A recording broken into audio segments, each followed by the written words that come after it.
안녕하세요. 생산직으로 일하다 지금은 어머니 일을 돕고 있는 30대 여자입니다. 종종 다른 사람의 노력이나 재주를 무시하는 사람들이 있죠. 입버릇처럼, 아, 장사? 식은 죽 먹기지. 그냥 물건 떼다가 팔면 되잖아. 바로 완판시킨다. 음식? 내가 손맛이 죽여주는데 식당 열면 바로 맛집 예약이야. 연예인 시켜만 주면 이미 천만 배우야. 매일 회사에서 하는 게 연기인데 뭐가 어려워? 이렇게 누군가는 열정과 노력을 다하고 시절을 바쳐서 그 자리에 오른 건데 그 정도는 껌이라는 듯 내가 하면 더 잘한다고 생각하는 그런 사람들이요. 사람이 희생 없이는 얻는 게 없는 법인데 남이 몇 년, 몇십 년 동안 해온 희생을 아예 생각도 모르는 어리석은 사람이니 가능한 사고방식인 것 같아요. 뱁새가 주제 모르고 황새 따라가다가 가랑이 찢어지는 것처럼 남의 노력이나 직업 무시하다가 막상 진짜 하게 되면 성공하는 꼴을 못 봤습니다. 제가 이런 종류의 사람을 한심하게 생각하는 이유 중 하나는 저희 부모님께서는 평생 못 하나 거저 얻으신 적이 없으셨거든요. 아버지도 어머니도 정말 밤잠 줄이고 먹는 거 쓰는 거 아껴가면서 저희 남매를 키우셨어요. 아버지께서는 화물 운전사셨는데 하루에 15시간, 16시간은 기본으로 운전을 하면서 전국을 누비셨습니다. 하지만 저나 동생에게는 힘든 모습 한번 내비친 적이 없으셨죠. 야간 운전을 하면 종종 다른 곳에서 주무시고 오기도 해서 다음날 들어오실 때가 많았는데 그때마다 손에는 저나 동생이 좋아하는 포장 음식을 꼭 하나씩 쥐고 귀가를 하셨어요. 제가 좋아하는 야채 곱창볶음과 영양통닭, 날 걸 좋아하는 동생을 위해서 오징어회나 산낙지 등등을 포장해 오셔서 저희를 기쁘게 해주셨어요. 그런 아버지가 떠나셨을 때는 저희 가족 모두 등대에서 나오는 빛을 잃은 사람들처럼 길을 잃고 헤맬 수밖에 없었어요. 제가 고등학생일 때 아버지께서는 야간 운전을 하시는 중 음주운전 자동차와 터널 안에서 충돌을 해서 그만 목숨을 잃고 마셨습니다. 그 후로 남의 노력을 무시하는 사람들과 같이 음주운전을 하는 사람들도 제게는 기피의 대상이 됐죠. 경솔하게 술 먹고 운전대를 잡다가 한순간에 한 가족을 지옥으로 보내는 결과물을 만드는 그 무책임감이 그저 원망스러웠어요. 저도 동생도 한순간에 대장 같고 친구 같은 아버지를 잃었지만 평생 자식들을 함께 키우던 인생의 동반자를 잃은 어머니가 정말 마음고생, 몸고생을 많이 하셨어요. 어머니에게는 시리에 빠지는 것도 사치였고 아버지 없이 자랄 자식들이 행여 무시당하고 다른 집 자식들보다 부족하게 클까봐 모든 걸 희생하셨습니다. 어머니는 주로 식당에서 일하셨는데 그냥 일하시는 수준이 아니었어요. 들어가는 식당의 밑반찬의 수준을 엄청나게 올려놓으셨죠. 어머니는 손맛이 정말 기가 막혔는데 그것 또한 그저 거저 얻은 재능이 아니었어요. 여러 식당들에게서 웃돈을 주고 본인을 고용하도록 솜씨를 갈고 닦으셨어요. 일주일에 딱 하루 쉬셨는데 그날에는 집에서 늘 요리 연구를 하셨고 저희나 이웃들에게 맛 평가를 부탁하셨어요. 그러다가 장작 7년이나 일하게 된 장어구이집에 취직을 하실 수 있었고요. 거기 사장님이 저희 어머니께서 전에 일하시는 식당에서 밥을 한번 드셔보고 거의 스카우트 하다시피 데려가신 거였거든요. 나중에는 그 식당에 어머니가 맡은 밑반찬을 먹으러 오는 손님이 대부분일 정도였고 남들은 타고난 손맛이 대단하다고 할지 모르지만 제가 아는 한 어머니의 손맛은 몇 년에 걸쳐 원석을 보석으로 갈고 닦은 거였어요. 그리고 그렇게밖에 할 수 없는 원동력은 본인이 살아온 세상은 불공평하고 뭐든 거저 얻을 게 하나도 없는데 내 자식들은 나를 통해서 좀 더 쉬운 길로 가서 치열한 인생을 살지 않길 바라는 마음에서였죠. 어머니가 술을 정말 못하시는데 맥주 한 캔만 기분 전환 겸 드시면 늘 이런 소리를 하셨거든요. 선아야, 선우야, 세상을 살다 보면 공평한 척은 하지만 막상 까보면 공평한 게 하나 없어서 서러워지는 순간이 올 거야. 근데 엄마는 내 새끼들이 그런 벽에 막혀서 서러움을 느끼지 않기 위해서 늘 내 새끼들 얼굴 생각하고 일했어. 남들이 부러워하는 엄마 손맛은 다 선아랑 선우 니들이 있기 때문에 여기까지 만들어질 수 있었던 거야. 어머니께서 이렇게 말하시니 저나 동생이 어찌 대충 살 수 있겠어요. 어머니만큼은 아니지만 어머니의 마음과 희생을 아깝게 하지 않기 위해서 바쁘게 살았던 것 같아요. 저는 서울 상위권 대학에 들어가 졸업 후 바로 중소기업 생산직으로 일했고, 동생은 저보다 취업 기간은 길었지만 어머니처럼 열심히 갖고 있는 스펙을 갈고 닦아서 대기업 자동차 계열사에 취직을 할 수 있었죠. 어머니는 이제 제 몫을 해낼 수 있게 됐으니 얼른 독립하라고 하셨지만 저나 동생이나 어머니 말씀을 듣지는 않았어요. 그냥 저희가 떠나면 어머니 혼자 또 치열한 인생을 사셔야 하잖아요.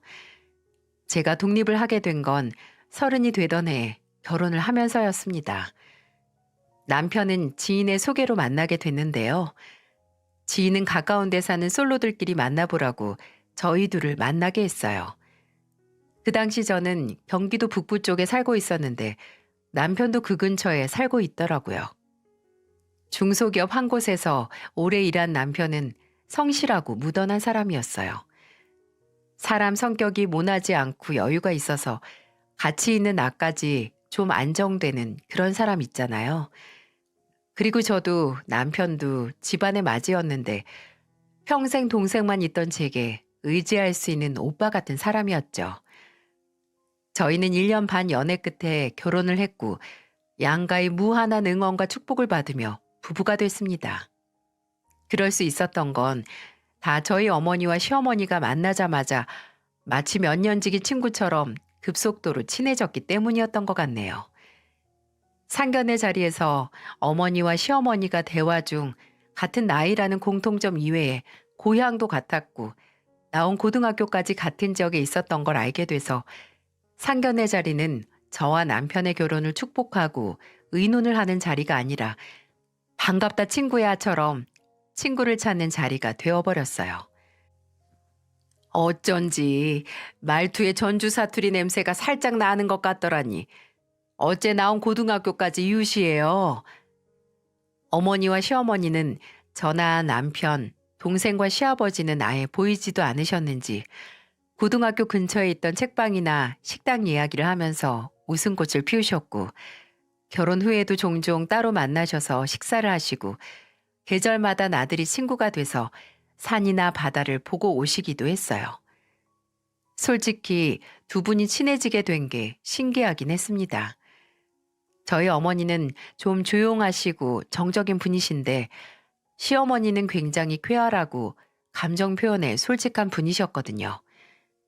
다소 상극의 성격이 아닌가 했는데 오히려 조용한 저희 어머니가 할 말이 언제나 한보따리인 시어머니 얘기를 들을 수 있어서 상호 보완적인 관계가 됐네요. 시어머니는 처음 만나뵐 때부터 한결같이 활기찬 분이었지만 결혼 전에 딱 한 번 저를 따로 불러서 약한 모습을 보이신 적이 있었어요. 선아야, 서운하다고 생각하지 말고 들어줬으면 좋겠다. 내가 지석이 월급 뻔히 아는데 지가 4, 5년 일했어도 얼마 못 모았을 거야. 나나 지석이 아빠가 아들 결혼하고 남의 집 딸 며느리로 데려오면서 작은 집 하나 해주면 좋겠는데 지금 우리도 여유가 없구나. 지석이 통해서 나랑 지석이 아빠한테 건물이 있다는 건 알고 있을 거야. 혹시 그 건물 때문에 뭔가 기대하고 있다면 내가 부끄럽긴 하지만 시골에 있는 2층짜리 건물에서 나오는 돈이라고 해봐야 우리 가족 그냥 먹고 살 정도로 임대료 벌고 있어. 너도 지석이도 성실하니까 바짝 일해서 벌면 둘이서 살 집이야 금방 구할 거고 요새 신혼부부 대출이다 전세다 다 잘 되어 있잖니. 미안하지만 출발은 그렇게 했으면 좋겠구나. 나중에 우리도 여윳돈 생기면 새집 구할 때 조금이라도 보태줄 테니까. 시댁에 건물이 있다는 건 시어머니 말씀처럼 남편에게 들어서 알고 있었어요. 남편 본가 근처에 있는 지역에 있는 2층짜리 좀 연식 있는 건물이었거든요. 또 번화가에 자리한 게 아니고 가축 기르는 집이 있고 밭이 있는 외곽 쪽에 위치해서 외딴 섬 같은 그런 건물이라는 것도 알고 있었고요. 1층에는 오래된 백반집인가 고깃집이 있었고 2층에는 시아버지가 하시는 인테리어 건설 사무실이 있다는 것도 들었고요. 남편은 늘 말만 건물주지 버는 돈은 그저 그런 회사 월급쟁이나 다름없다고 했었는데 사실 시부모님이 아들 결혼에 한 푼도 도움을 못 주는 이유가 건물 위치나 낮은 임대료 때문이 아니라는 것도 알고 있었네요. 남편에게는 여동생이 하나 있었는데 집안의 요주 인물이자 사고뭉치로 어려서부터 시부모님이 시누이 때문에 이래저래 걱정도 고생도 많이 하셨다고 해요. 학생 때 치는 사고는 그런대로 설교하고 눈 감고 넘어갈 수준이었는데 어른이 되고 나서 치는 사고는 상상 이상이었다고 합니다. 술 먹고 폭력 사건의 가해자로 휘말리는 건 작은 사건 사고였고 무엇보다 제가 시누이를 만나보기도 전에 부정적인 고정관념이 생겼는데 바로 음주운전 경력이 있었더라고요. 폭행과 음주운전 사고로 피해자들에게 물어준 합의금만 해도 어마어마하답니다. 심지어 대학 안 들어가고 뭐 장사한다, 가게 연다고 시부모님께 돈도 가져갔는데 지금까지 했던 일 다 말아먹기도 해서 남편은 시누이를 돈 까먹는 애라고 불렀어요. 그때는 무슨 작은 사무실에 사무보조로 취직을 해서 조용히 산다고 하지만 그 성격이 어딜 간다고 언제 터질지 모르는 시한폭탄 같은 존재였고 아마 시누이 때문에 시부모님은 모아놨던 돈과 노후자금도 다 날려오셨던 걸 거예요. 저희 어머니께서 저희 결혼 자금으로 3천만 원을 지원해 주시기도 했고 애초에 남편과 저 둘이서 하는 결혼인데 시어머니께서 돈 못 주신다고 미안해할 게 뭐가 있겠어요? 저는 시어머니께 걱정 마시고 그런 부담 절대 갖지 마시라고 말하면서 저희 두 사람의 힘으로 열심히 살겠다고 시어머니의 불편한 마음을 위로했어요. 시어머니께 약속드린 대로 저희는 둘이서 살 전셋집을 얻어서 신혼을 시작했고 넘치지도 않게 부족한 것도 없게 오순도순 새 출발을 했습니다. 제가 결혼을 하고 첫째를 낳고 둘째를 낳은 것처럼 몇 년 뒤 이번에는 저희 어머니에게 큰 변화가 일어났어요. 어머니께서는 오랫동안 남의 집 식당에서 일하는 생활을 접고 지금까지 모았던 돈으로 본인의 식당을 내고 싶다는 뜻을 보이셨어요. 이제는 좀 안정적으로 내 가게에서 일하고 싶다고 그러시더라고요. 근데 막상 시작을 하려니 막막하고 특히나 가게를 어디 내야 하는지 모르겠어서 저나 동생에게 도움을 요청하셨죠. 어머니께서 모은 초기 자본을 보고 거기에 맞춰서 가게 자리를 알아봤는데 아무래도 서울에 내긴 어려울 것 같고 외곽으로 나가야 어느 정도 규모의 가게를 낼 수 있을 것 같더라고요. 그리고 그때 어머니 초기 자본에 딱 맞는 건물이 제 머릿속을 스쳐 지나갔어요. 바로 시부모님의 2층짜리 건물이었어요. 사실 그 건물 1층에 있는 백반집이 그해 초에 망해서 문을 닫고 그 후에 한 반년 동안 임대인이 없었거든요. 모든 생활을 건물 임대료로 하시는 시부모님에게는 거의 비상이나 다름없었죠. 시아버지 인테리어 사무실도 있긴 했지만 솔직히 일감도 별로 없었고 무엇보다 시아버지께는 나쁜 문제점 하나가 있었는데요. 바로 사무실 일이 무료하니 여기저기 사람 만나러 다닌다는 핑계로 출처가 불분명한 정보를 주워 들으시고 주식에 발을 들이셨어요. 물론 재주가 있어서 돈을 불린다면 좋았겠지만 거의 시누이가 까먹은 돈만큼의 금액을 주식으로 날리셔서 시어머니나 남편이 골머리를 썩이고 있었어요. 그러니 시어머니께서는 건물 임대료에 간절하실 수밖에 없었죠.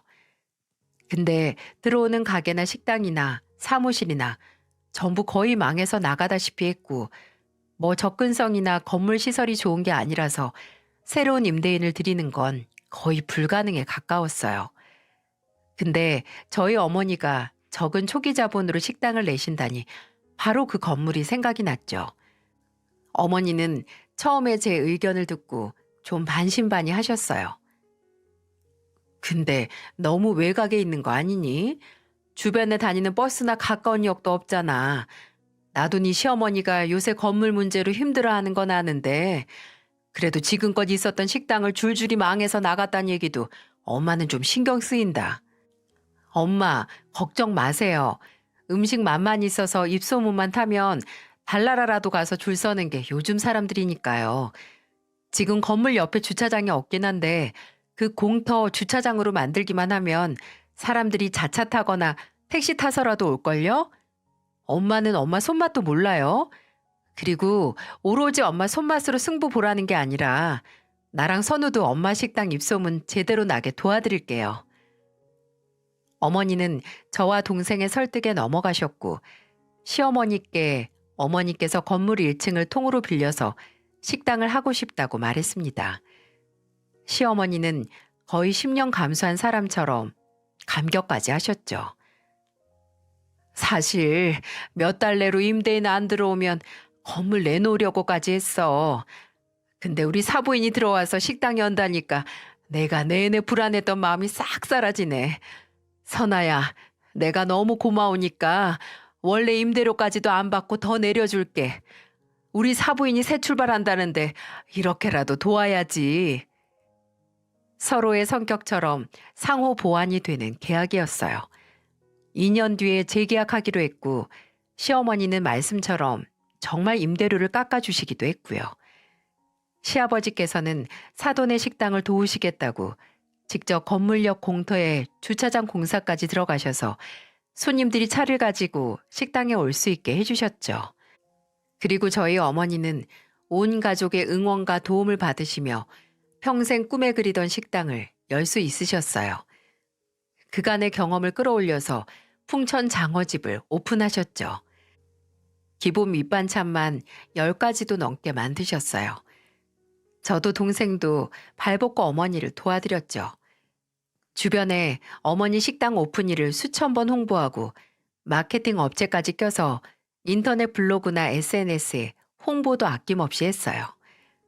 어떻게든 이제야 날개를 단 어머니의 꿈이 좌절하지 않게 저희도 어머니도 만반의 준비를 하게 된 거죠.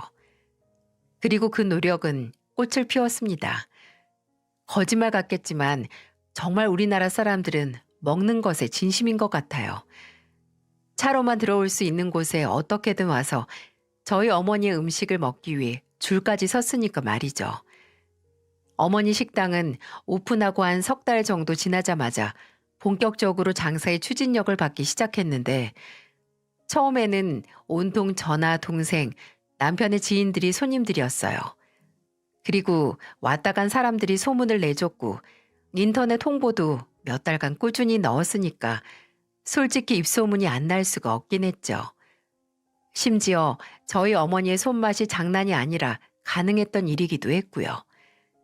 나중에는 아예 어머니 밑반찬만 포장해서 살 수 없냐고 장어 양념을 따로 팔지 않냐고 묻는 손님들이 늘기도 했습니다.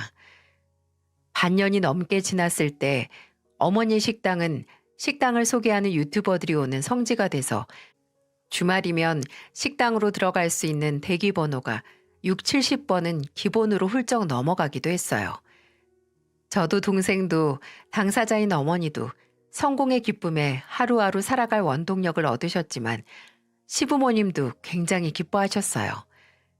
식당 앞에 줄 선 사람들을 본 시아버지는 이 건물을 사고 이렇게 사람이 많이 찾아온 건 처음이라고 놀라워하셨고 시어머니는 드디어 본인 소유의 건물에서 대박집이 나왔다고 정말 좋아하셨어요.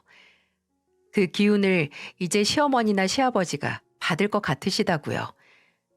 또 장사에 불이 붙게 되니 어머니는 시어머니께서 임대료를 깎아주시기 전에 기존에 생각하셨던 임대료를 올려서 지불하시기 시작했죠.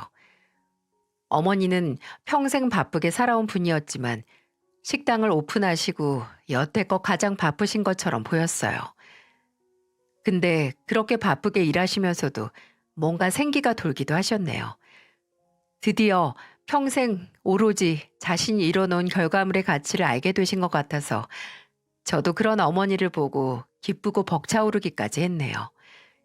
근데 확실히 어머니가 하루도 식당을 비우지 않으시고 일하시긴 했습니다. 성공이 눈앞에 있는데 한눈 팔면 이 기회를 잃으실까 걱정하시는 것 같았죠. 그렇게 브레이크 없는 불도저 같은 어머니를 멈춰준 건 바로 시어머니였어요. 그맘때쯤에는 어머니와 시어머니 사이가 더 가까워져서 서로 말을 놓게 됐는데 시어머니는 하루 장사를 마치고 지친 저희 어머니께 이렇게 말씀하셨어요. 장사가 잘 되고 통장에 돈이 쌓여도 그 돈으로 인생을 못 즐기면 무슨 소용이야. 바쁠수록 쉬어가라고 사돈. 우리 꽃 볼 날 많이 안 남았어. 지금 잘 나갈 때 좋은 거 보고 좋은 거 먹으면서 이제껏 속 썩으면서 살아온 날 보상받아야지. 다음 달에 나랑 제주도를 가든 어딜 가든 해서 코에 바람 좀 넣읍시다. 어? 어머니도 시어머니 말씀에 느끼신 게 있었나 봐요. 그 후로는 종종 주말에 저나 동생에게 식당을 맡기시고 시어머니와 함께 여러 곳에 가서 새로운 추억을 만드셨어요. 제주도를 포함해서 전국 8도를 누비셨고 동남아 여행을 가셔서 생애 첫 해외여행도 가실 수 있었습니다. 원래 두 분이 자매처럼 각별한 사이인 건 알고 있었지만 솔직히 이 정도로 저희 어머니가 시어머니께 남다른 애정을 갖고 계신지는 몰랐어요. 함께 가는 여행 경비도 저희 어머니께서 모두 부담하셨을 뿐만 아니라 시어머니가 거의 낭떠러지에 내몰렸을 때 도움을 줬던 것도 바로 저희 어머니였습니다. 저희 어머니 식당이 오픈하고 1년이 넘어갈 무렵 시누이가 결혼을 한다는 소식이 들려오더라고요. 상대는 시누이가 일하던 세무사 사무실의 세무사였고 시어머니는 평생 아나무인 철부지로 살아온 애가 드디어 결혼해서 지가정 꾸린다니 이게 꿈이야 생시야 하셨죠.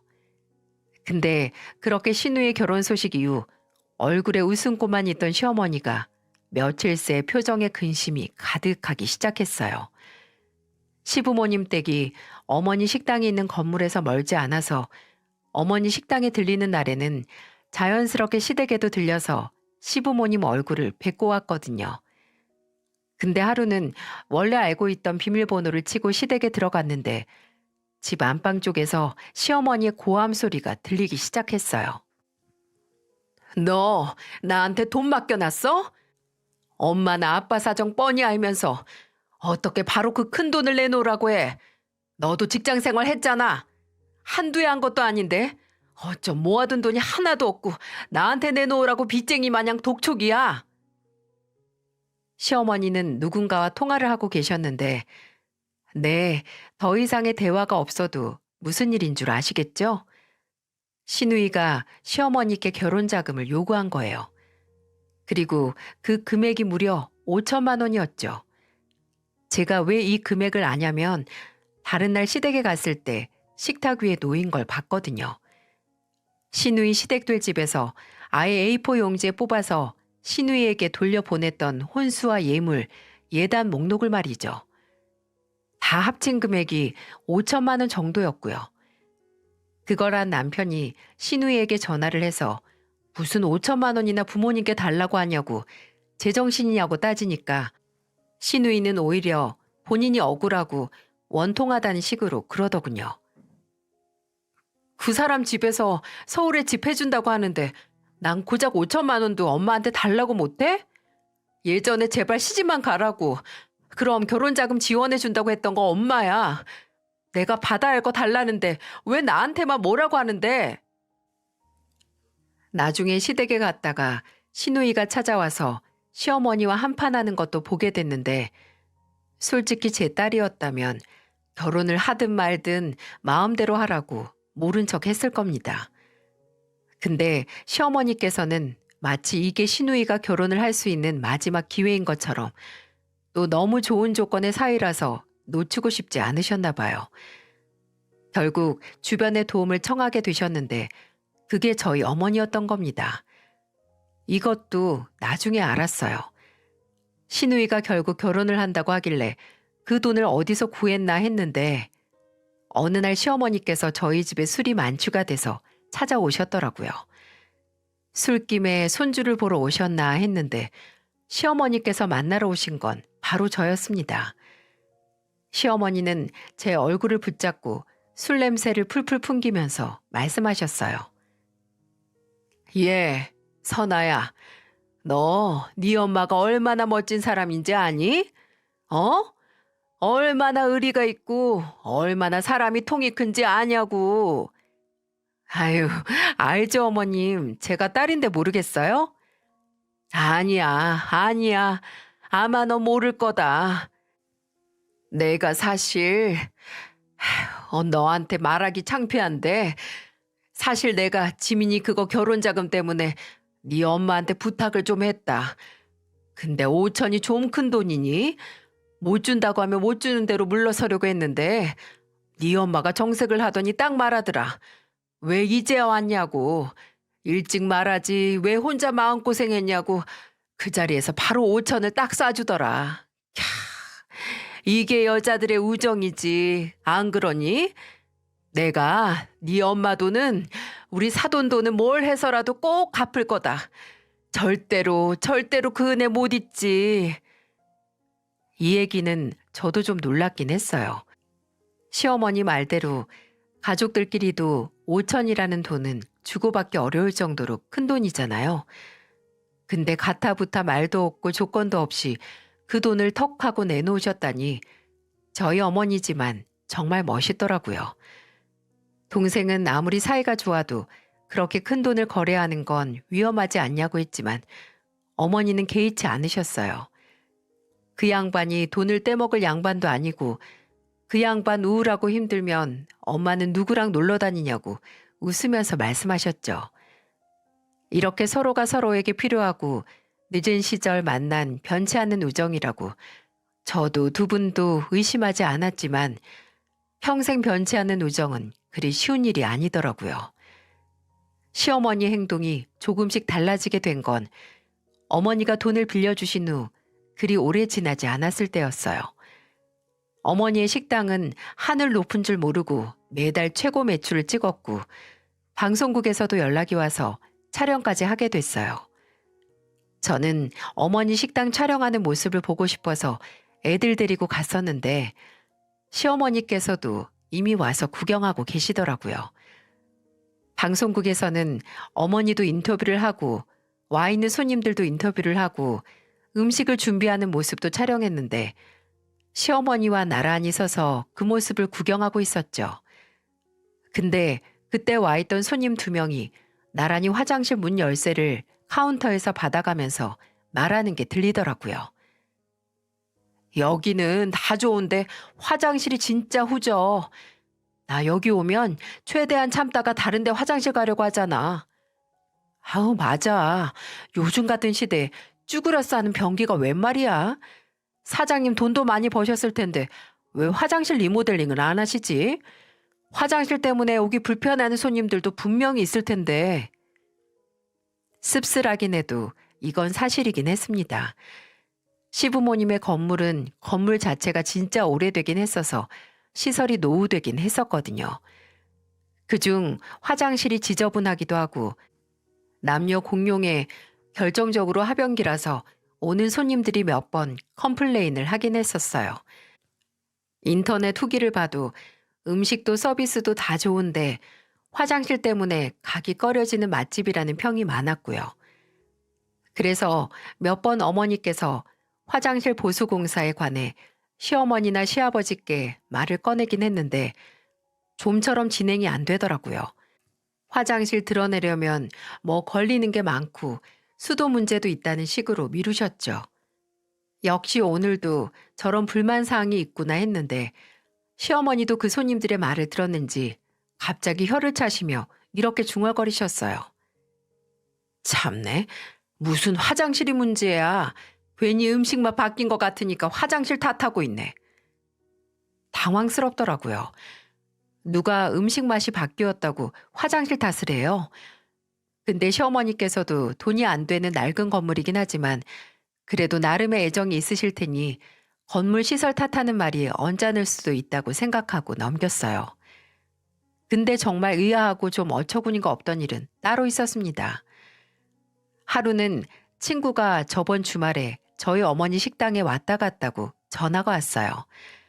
너무 맛있었다고 같이 간 친구들이 팬 됐다고 칭찬을 하더라고요.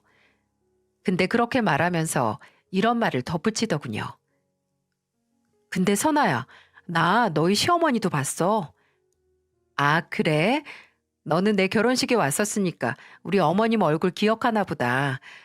거기 2층에 아버님 사무실도 있고 시댁도 거기서 멀지 않아서 종종 오셔. 그래서 내가 선아 친구라고 인사를 해야 하나 말아야 하나 하고 있는데 좀 이상하시더라고. 약간 줄 서 있는 손님들한테 본인이 식당 사장인 척 하던데 이게 또 무슨 말인가요?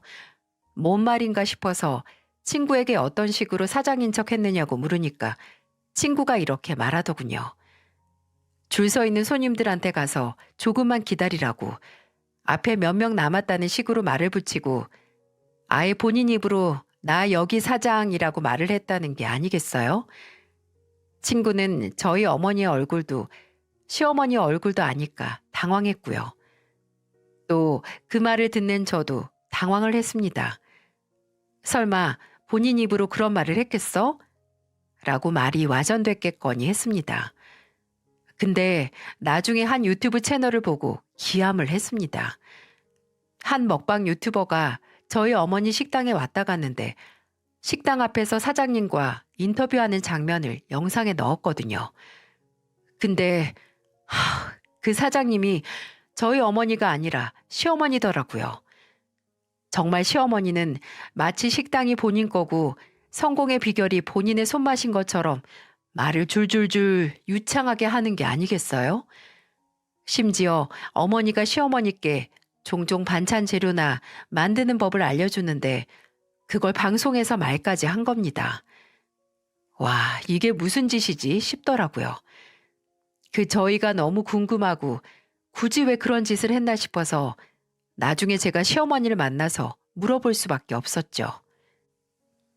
어머님, 제가 저번 주에 올라온 유튜버 영상을 하나 봤는데 그거 보면 어머님이 저희 어머니 식당 주인인 줄 알겠어요. 혹시 저희 어머니께서 바쁘니까 대신 인터뷰했다고 부탁하셨어요? 그래도 반찬 비법까지 말할 필요는 없었을 텐데. 아, 그거 내가 우리 사돈 식당 홍보할 겸 말 조금 했어. 근데 말하다 보니까 어째 음식 비법까지 다 말해버렸네.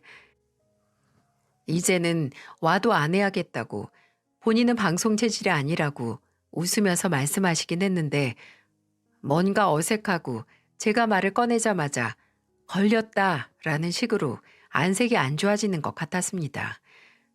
제 착각이었을까요? 남편에게 이 일을 말했더니 우리 엄마가 좋은 의도로 하셨겠지. 설마 장모님 식당이 탐이 나서 그랬겠냐? 그 건물주가 우리 엄마인데 뭐가 욕심이 나겠냐고 시어머니를 두둔하긴 했는데 좋은 의도는 개뿔. 시어머니는 정말 저희 어머니의 식당을 탐내고 있던 게 맞았습니다. 건물 임대 재계약할 날짜를 2달이 조금 넘게 앞두고 어머니께서 저와 제 동생을 집으로 부르셨어요. 저와 동생은 영문을 모르고 본가에 갔다가 세상 침통하다 못해 나라를 잃은 것 같은 안색의 어머니를 마주하게 됐어요. 어머니는 저희를 보자마자 마치 억눌렸던 분통을 터뜨리시는 것처럼 말하셨어요. 예, 네 시어머니가 신경의 그 양반이 재계약을 못 해준다고 만약 재계약할 거면 재계약한 날짜부터 월세 300%더 쳐서 달라고 하더라. 그게 말이 되니? 월세 300%. 만약 월세가 100만 원이면 재계약하고 나서 300만 원을 월세로 내야 하는 거죠. 이게 말이 되나요? 어떤 악덕 건물주가 당장 월세를 3배나 높여서 부르나요? 심지어 남도 아니고 가족이고 둘도 없는 자매 같은 친구 사이에 말입니다. 저랑 동생이 터무니없는 말에 자초지종을 물어보니 어머니는 눈을 질끈 감았다 뜨시고 그날 낮에 있었던 일을 말씀해 주셨어요. 점심 장사가 끝나고 한숨 돌릴 시간에 시어머니께서 식당으로 찾아오셨다고 해요. 어머니는 시어머니를 보고 반가워서 점심은 먹었냐, 뭐 비빔밥이라도 해서 같이 먹을래? 라고 물어봤는데 시어머니는 평소랑 다르게 좀 냉랭한 얼굴로 밥은 먹고 왔고 사돈 잠깐 앉으라고 하면서 어머니께 이야기를 꺼냈다고 해요. 사돈, 다름이 아니라 우리 재계약 문제 말인데 이제 2달 정도밖에 안 남았잖아. 난 솔직히 이제 비워줬으면 하거든. 뭐? 식당을 비워달라고? 이렇게 갑자기? 나도 고심해서 생각하다가 이렇게 시간이 가버릴 줄 몰랐어. 그래도 우리 사돈 식당 잘 나가니까 다른 데 가서도 잘 되겠지. 안 그래? 아니, 누가 들어온다고 그래. 웃돈 주고 들어갈 테니까 비워달라고 했어? 아유, 설마 하니 내가 남이 건물 쓴다고 사돈한테 방 빼라고 할까? 그게 아니고 이제 내가 여기서 뭐 좀 해보게. 계속 식당이 있었으니까 식당이 좋겠는데 보고 배운 게 도둑질이라고 나도 장어구이 집 하면 좋지 않을까 싶은데. 어머니는 뭔가 꿈을 꾸는 듯 몽롱한 기분이었다고 하셨어요. 정말 사돈이 저희 시어머니가 하는 말이 맞는지 분간이 안 가셨다고요. 순간 배신감이 휘몰아친 어머니께서는 어떻게 갑자기 이렇게 통보를 할 수 있고 내가 하던 장사를 하겠다고 할 수가 있냐고 따지셨고 시어머니는 성가시다는 듯 이렇게 말하셨다고 합니다. 아유, 억울하면 내가 말하는 조건 맞춰서 임대를 올리던가. 장사가 이렇게 잘 되는데 솔직히 찔끔찔끔 지금까지 임대를 올리는 건 사돈이 생각해도 너무 짜지 않아? 딱 내가 300% 3배까지만 받을게. 나도 여기서 장사하면 그건 너끈히 버는데 사돈 처지 생각해서 사돈하고 같이 지내온 시간 생각해서 딱 3배로 참는 거야. 허, 위에 주는 척 가증 떨지 마. 장사 잘 되는 거?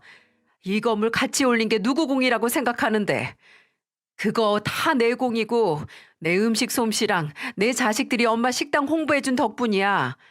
근데 그걸 홀랑 가져가서 꿀꺽하겠다고? 아이고, 악마가 울고 가겠다. 사돈나는 꼬라지 보고 아주 악마가 울고 가겠어. 꼬우면 생선 팔아서 번 돈으로 건물주 되던가. 어쨌든 난 말했어. 나도 계획이 있으니까 빠른 시일 내에 나갈지 아니면 월세 3배 올려서 낼지 결정해 줬으면 좋겠네. 황금알을 낳는 거위의 배를 가르려는 어리석은 인간의 모습이 이런 걸까요? 지금까지 어머니 식당 장사가 잘 돼서 누구보다 얻은 게 많은 사람이 이제는 아예 통째로 갖겠다고 달려드는 꼴이 그렇게 무섭고 추잡한지 모르겠더라고요.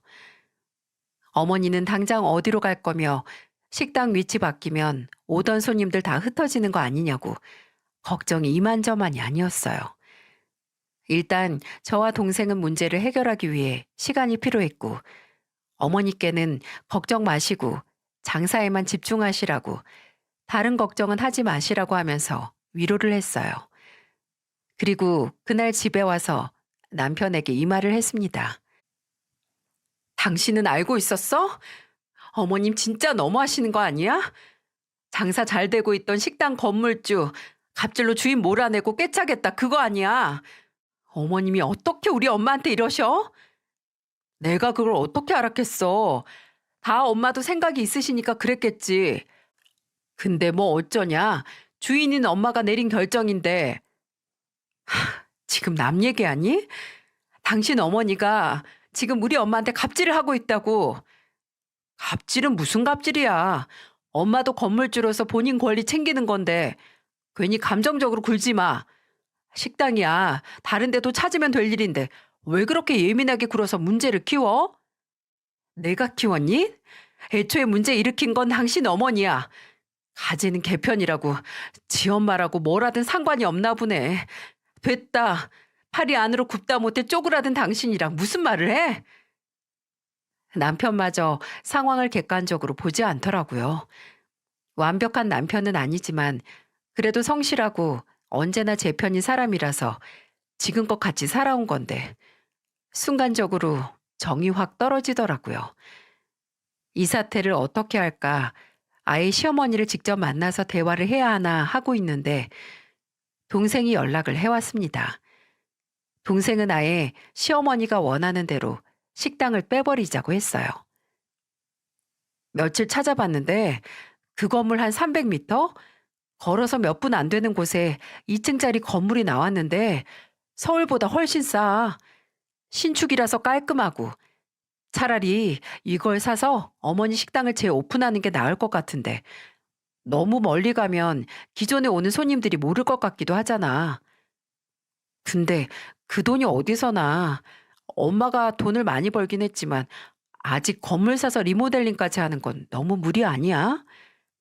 그건 내가 대출 좀 받으면 돼. 대기업 다니는 아들 둬서 어디다 써? 다 아들 신용도로 급할 때 대출할 때나 써야지. 이번 주에 어머니한테 가서 같이 말하자. 그렇게 동생 말을 듣고 함께 어머니를 찾아가서 설득했는데 어머니는 좀 주저하셨죠. 아무리 그래도 기존 위치가 아닌 다른 곳에 열면 그게 장사가 되겠냐고요. 오히려 원조집의 아류로 보이는 거 아니냐고. 저와 동생은 식당 이전은 많이 있는 일이고 이전 문제를 따로 광고하는 마케팅도 있다고 설명을 했어요. 오픈하기 전에 충분히 광고를 하고 아예 새로 오픈한 식당 앞에서 어머니 얼굴 내걸면 오는 손님들이 낯익은 어머니 얼굴 보고 들어올 거라고요. 저희의 설득에 어머니께서도 동의를 하셨고 그렇게 저희의 은밀한 작전이 시작됐습니다. 시어머니가 이전 문제에 대해 미리 알면 먼저 무슨 짓을 할지도 모르니 쉬쉬하기로 했어요. 근데 시어머니는 그새를 못 참고 또 저희 어머니 식당을 찾아와서 재촉을 어마어마하게 했다고 하더라고요.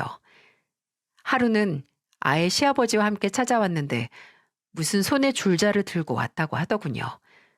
그러더니 손님들 다 있는데 천장부터 바닥까지 길이를 재고 있고 창문 크기를 재더라는 겁니다.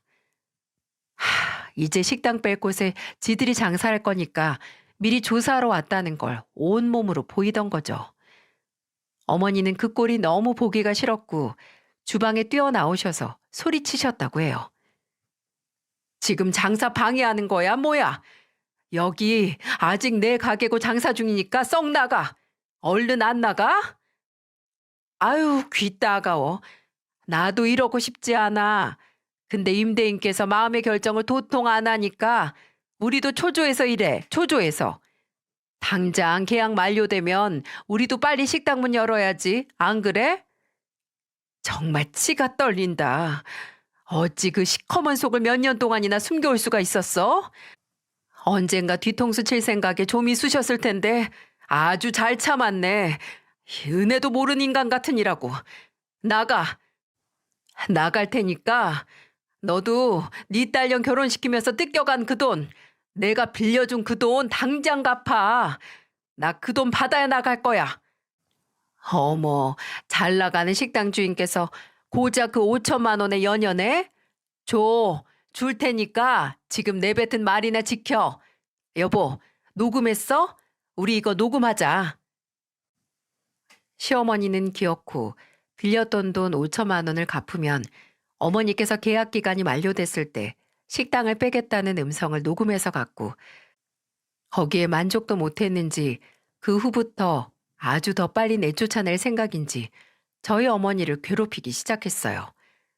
시아버지는 아예 쇠사슬을 가져와서 주차장 입구를 막아버리다 못해 나중에는 시아버지의 트럭, 시어머니의 차, 시누이 차까지 끌고 와서 주차장 자리 두세 개에 차 한 대씩 주차를 해놓기도 했어요.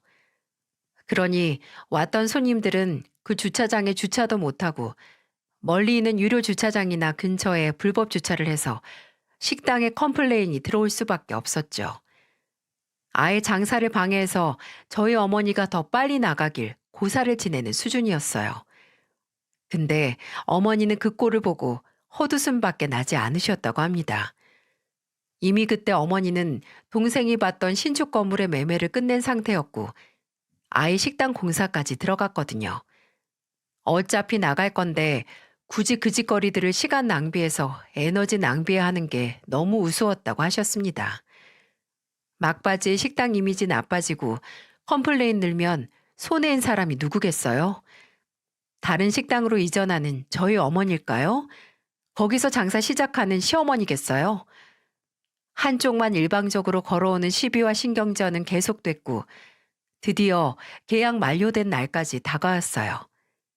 저는 그날 식당 문을 닫고 어머니와 막바지 정리를 하고 있었습니다. 근데 그때 시어머니가 휴대폰을 들고 유유히 식당 안으로 들어오더라고요. 정든고 떠나려니 마음 꽤나 쓰이겠어. 그렇다고 너무 서운하게 생각 안 했으면 좋겠어. 선아 너도 황금알 낳는 식당이 빤히 내 손 안에 있는데 그거 남이 돈 벌어먹는 거 보고만 있는 것도 요즘 같은 시대에 바보 같잖아. 남? 그래, 넌 나를 남이라고 생각했구나. 나는 너를 친구라고 가족이라고 생각했는데 이제껏 나한테 온갖 도움이란 도움은 다 받고 돈 잘 벌 때 옆에 붙어서 그 이득은 다 봐놓고 이제 와서 남이라고? 인생 그렇게 살지 말어. 너 못된 심보 살면서 그대로 돌려받을 거니까. 아유, 알겠어. 내가 빌렸던 돈 5천 오늘 보낼 테니까 그만 좀 울고 먹어. 여기가 장어집이지 무슨 사골 파는 데야? 그리고 그렇게 억울하면 이제 뭐 가족이나 친구 다 그만두고 딱 사돈지간 그 이상 그 이하도 아니게 지냅시다. 이제부터 말도 까지 말고 아시겠어요? 온갖 비열한 짓은 다 해놓고 그 이하가 아니게 지내자고? 너는 이제 나한테서 남보다도 못한 존재야 이거사. 그리고 5천만 원 고맙다. 그 돈으로 새로 열 식당 주차장이나 넓혀야겠다. 아, 너도 오다 가다 봤을 건데? 아직 간판은 안 달긴 했지만 저기 주유소에서 가까운 데 있는 2층짜리 신축 건물 알지? 이 낡은 건물하고는 다르게 깔끔하고 화장실도 멀구만. 네가 꼬우면 건물 사라고 했지? 그래서 샀다. 거기서 새로 식당 열어서 다시 장사 시작할 테니까 우리 이웃끼리 잘해봅시다. 시어머니는 그 말을 듣고 놀란 것 같다가도 잘해보라고 비웃더니 그대로 나가더군요. 그렇게 저희는 2년 동안 온갖 일이 다 있었던 건물을 떠나 멀지 않은 곳에 다시 재오픈을 해서 장사를 시작했어요. 당연히 계획대로 간판도 기존 간판과 다르지 않게 했고 식당 앞에는 크게 저희 어머니 얼굴을 넣은 배너까지 만들어서 세워놨어요.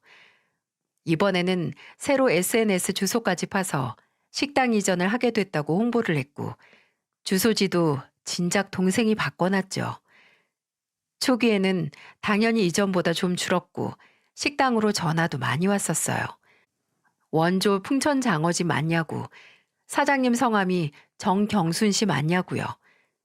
일일이 다 설명을 해야 하는 게 번거롭긴 했지만 과거의 영광과 손님들을 찾아오는 과정이라고 생각하고 버텼습니다. 저도 어머니도요. 그리고 속이 쓰리긴 했지만 예전 가게 그대로 오픈한 시어머니의 장어집은 처음에는 장사가 잘 되긴 했어요. 식당이 이전됐다는 걸 미리 알지 못한 손님들이 그곳으로 향했죠. 진짜 웃긴 거 한번 들어보실래요? 그렇게 손님들이 컴플레인을 걸고 저희 어머니도 말했던 그 화장실 있잖아요. 지들 식당에는 그런 화장실을 두기 싫었는지 화장실 공사는 했더라고요. 참나, 정말 치가 떨렸어요. 하지만 기존 식당의 명성에 얹혀가는 건 몇 달 가지 않았어요. 어느 순간부터 저희 식당에 오는 손님들이 늘기 시작했고 몇몇 손님은 그 전에 기존 자리에 있는 식당에 갔었는데 맛이 영 이상하다고 밑반찬도 5가지 이하로 떨어졌었고 예전 그 맛이 아니었다는 겁니다. 정말 그대로 자리만 차지할 줄 알고 장사의 비법은 제대로 알지 못해서 벌어진 문제였죠. 시부모님은 대박집 차린다고 여기저기서 돈도 빌리고 심지어 남편까지 지 적금 깨서 드렸는데 몇 달 사이에 그 대출 이자 때문에 번 돈을 다 날리게 된 겁니다. 그렇게 되니 시아버지께서는 굳이 어머니를 내쫓고 일을 벌린 시어머니를 탓했고 일주일에 두 번은 남편이 두 분의 싸움을 말리기 위해 시어머니의 연락을 받고 시댁에 달려가게 됐어요.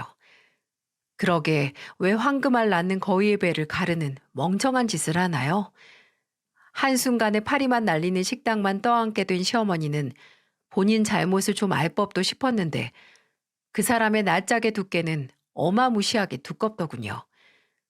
하루는 남편이 저녁을 다 먹고 나서 제게 말을 꺼냈습니다. 여보, 혹시 장모님께 말씀드려서 나 1억만 만들어 주실 수 있어? 1억? 지금 내가 잘 들은 게 맞아? 당신한테 갑자기 1억이 왜 필요해? 설마 당신도 아버님처럼 주시겠어? 아니, 내가 아니고 우리 엄마. 요새 장사가 좀 생각보다 더 안 되나 봐. 근데 재료값이나 인건비 나가야 하고 또 대출이자가 급해서. 와, 어떻게 나한테 우리 엄마한테 지금 장사 안 된다고 돈을 달라고 해? 뭐 나도 좋아서 이런 말 하는 줄 알아? 당장 돈은 급한데 엄마가 죽으려고 하니까 나도 자존심 다 버리고 하는 소리 아니야. 그리고 솔직히 엄마 식당 장사 안 되는데 당신이나 장모님 탓도 있잖아. 오는 손님마다 저 식당은 가지 마라. 장사 잘 되니 건물주 갑질해서 자리 빼앗아서 하는 식당이라고 했다며. 내가 틀린 말 했어? 소비자들 알 권리 챙긴 건데 그게 뭐가 잘못됐는데? 그리고 당신 어머니가 우리 엄마 내쫓고 주제 모르고 장사한다고 일 벌렸다가 그 뒷감당 못하는 걸 왜 나나 우리 엄마한테 해결해 달라고 해. 그리고 당신 엄마가 우리 엄마한테 갑질할 때는 뭘 어떻게 하냐고 손 놓고 있던 인간이 이제 와서 지 어머니 장사 안 되니까 징징거리니? 예민하게 굴지 마. 당신 어머니 받아야 할 업보 받는 거야. 그리고는 어떻게 됐을까요? 남편은 지 분을 못 이기고 제 뺨을 후려쳤습니다. 열등감과 피해의식에 눈깔이 돌아버린 거죠. 나와 사이에 아이까지 2명이나 있는 이 인간이 이리도 못나고 폭력적인 인간인 줄 전혀 상상도 못했어요. 시어머니 식당 장사가 안 되면서 사람이 예민해지고 괜히 시비를 걸긴 했는데 폭력까지 쓸 줄은 미처 몰랐습니다. 근데 저도 참지 않았어요. 저는 그때 옆에 있던 두꺼운 양장본 책을 그 인간한테 던져서 맞췄거든요. 결혼하고 나서 처음 하게 된 대형 싸움이었고 부끄럽지만 애들도 그 모습을 보고 말았어요. 저는 그때 바로 애들과 함께 친정에 갔는데 이 얘기를 들은 동생이 화가 나서 남편을 찾아가서 또 주먹 다짐을 했다고 하더군요. 그 인간 턱에 푸른 멍자국을 남겨줬다고 의기양양하는데 지 입술도 터져서 속이 상했습니다. 근데 그때 그 인간이 제 동생에게 쥐어 터졌다는 말을 듣고 아무런 감정이 느껴지지 않았어요. 오히려 더 맞았어야 하는데 싶더라고요. 그리고 저는 이혼을 결심했습니다. 내 동생에게 더 쥐어 터졌으면 싶은 인간과 더 살아서 뭐 하겠어요? 심지어 지 가족 때문에 제게 손까지 드는 쓰레기를 말이죠. 저는 며칠 뒤 집으로 돌아가서 그 인간에게 이혼을 통보했습니다. 아예 처음부터 분노 조절을 못하는 인간인 것처럼 이혼이란 단어를 듣자마자 차마 다시 저를 때리지 못하고 주변 물건들을 던지고 발로 차면서 무슨 이런 문제로 이혼이냐고 분풀이를 하는데 물건만 던졌을 뿐이지 솔직히 그 물건처럼 제게 폭력을 가하고 싶다는 거잖아요. 지 딴에는 제게 겁을 줘서 경고를 하는 것 같았는데 오히려 인간이 아니고 덜 진화한 유인원을 보는 것 같아서 웃음만 나왔습니다. 저는 그 인간이 혼자 쇼하는 모습을 전부 동영상 촬영을 했어요. 그리고 말했죠. 더 해봐. 어차피 이것도 당신의 폭력성을 입증하는 증거가 될 거고 나는 내 변호사한테 제출할 테니까 어디 더 해봐. 더. 당신 손하고 발만 아프지 내가 아프니? 그랬더니 제게 욕을 내뱉더니 옷을 챙겨서 나가더라고요. 어찌 이리 멘탈이 약하고 감정적일까요? 저는 이혼 소송을 시작했고 남편은 절대 이런 일로 이혼은 안 된다고, 도리어 제가 예민하고 감정적인 거라고 하더군요. 손찌검하고 물건 때려 부순 인간이 할 소리는 아닌데 말이죠. 몇 달에 걸쳐서 소송을 계속했고 저는 친정에서 어머니와 아이들과 지냈어요. 그동안 식당 일도 도왔는데 진짜 웃긴 게 한창 식당 안이 만석이고 손님 대기줄이 30번대까지 늘어져 있을 때 식당 밖에서 낯익은 얼굴 하나가 왔다 갔다 하는 겁니다. 시어머니였어요. 아니, 본인 식당은 안 보고 저희 식당에 찾아와서 괜히 손님 얼마나 있나 구경하고 간 겁니다. 정말 처량하지 않나요? 그리고 남편, 아니 전 남편과 저의 이혼 소송이 끝나고 저는 단독 양육권과 재산 분할을 받을 수 있었는데 그 시기에 끝내 시어머니였던 그 사람도 저희 어머니 자리를 꿰차서 연 식당 문을 닫았더라고요. 그뿐만 아니라 나중에 동생이 그 근처 건물 시세를 알아보고 있었는데 시댁 주소로 집이 나와 있는 겁니다. 식당까지 거의 1년 동안의 적자로 닫고 남의 것 뺏어서 시작한 장사가 잘 되겠지 하는 마음에 땡길 대로 땡긴 대출 이자를 감당 못하게 되니 살던 집도 내놓은 겁니다. 그러게 왜 남이 평생에 걸쳐서 쌓아온 노력의 결실을 우습게 보나요? 희생 하나, 노력 하나 없이 남이 갖고 있던 후각만을 탐내다 결국 파국을 맞이한 겁니다. 제가 알기로 전 남편이 그 식당 투자금으로 줬던 적금도 그 인간의 전 재산이었는데 재산 탕진하고 중소기업 월급 받으면서 제게 매달 양육비까지 50만 원씩 보내는 게 쉽지는 않을 겁니다. 애초에 지 부모의 잘못된 행동을 객관적으로 바라볼 수만 있었어도 이 지경까지는 안 왔을 텐데 지 무덤을 지가 신나게 판 거죠. 어머니는 요새 그 어느 때보다 생기가 넘치세요. 제 오픈 전에는 혹시 예전처럼 장사가 안 될까 하는 걱정이 있으셨는데 그 걱정이 시원하게 깨지고 다시 한번 성공을 했다는 생각에 어머니의 자존감은 매달 차곡차곡 쌓이는 통장의 매출처럼 늘어나고 있습니다.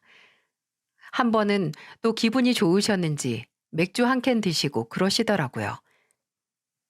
옛날에는 그저 니들만 보면서 몸이 부서져라 이랬는데 이제는 나를 위해서 내 성공을 위해서 일할 수 있어서 이 엄마 감회가 좀 새롭다.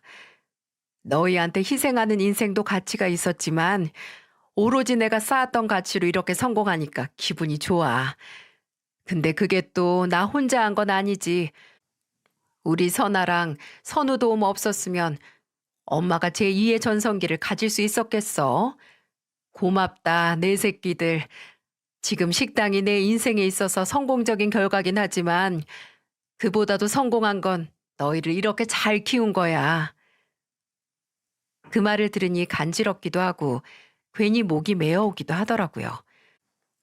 평생 자식들을 위해 산 어머니께서 어머니로서가 아닌 오로지 자신의 실력과 노력으로 가치를 판명받아서 기뻐하시니 자식으로서 또 같은 인간으로서 축하는 하고 싶었습니다. 어머니는 지금도 계속 상승세를 유지하고 계세요. 어떤 욕심은 결국 본인과 본인의 가족까지 파괴할 정도로 비참한 결과를 내지만 어떤 욕심은 계속해서 성장하고 성공할 수 있는 가능성을 만드는 것 같습니다. 물론 저희 어머니는 후자시고요. 저는 꾸준히 저희 어머니 옆에서 어머니의 제2의 전성기, 제3의 전성기를 응원할 거고 돕고 또 응원할 겁니다. 이야기를 들어주셔서 감사합니다. 누구든 어느 나이에 어떠한 상황이라도 또다시 전성기를 누릴 수 있으니까 들어주신 여러분께서도 본인이 가지고 있는 재능과 노력을 의심하지 않길 바랍니다. 모두 감사합니다.